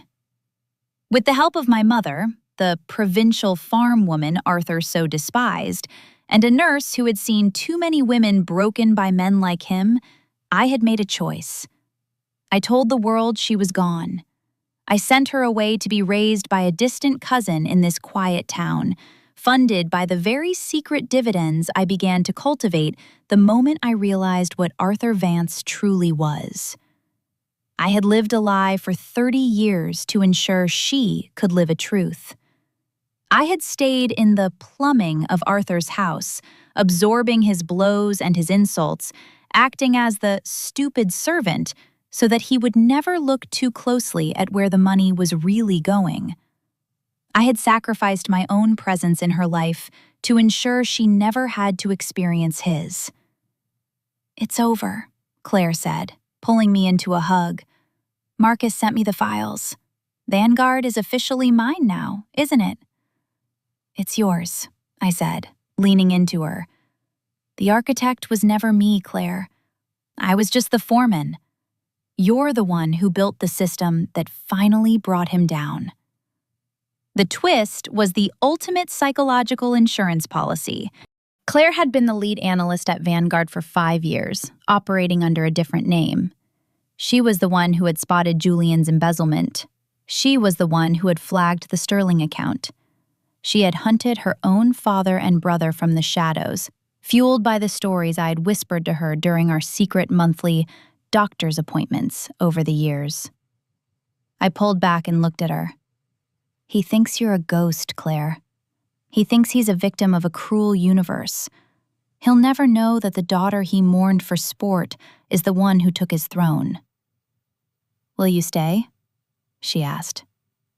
I looked out at the ocean, the waves hitting the shore with a rhythmic, beautiful indifference. I thought about the house, the laundry, the silver, and the silence.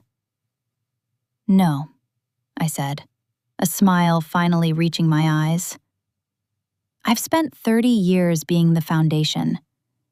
I think I'd like to see what it's like to be the wind." I handed her the encrypted tablet, the keys to the empire. I walked back to the silver sedan, but I didn't get in the back seat. I walked to the driver's side. "I'll take it from here, Marcus," I said.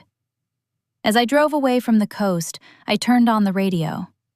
It was a song I hadn't heard in years, something loud, messy, and full of life.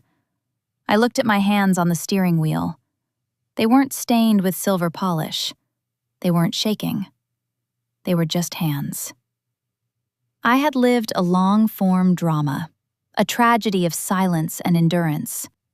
But as the road opened up before me, I realized the most satisfying part of the story wasn't the revenge. It wasn't the money. It was the fact that for the first time in my life, nobody knew where I was going, and nobody was waiting for me to make them dinner. The silent matriarch was gone, and in her place, a woman was finally, loudly, beginning.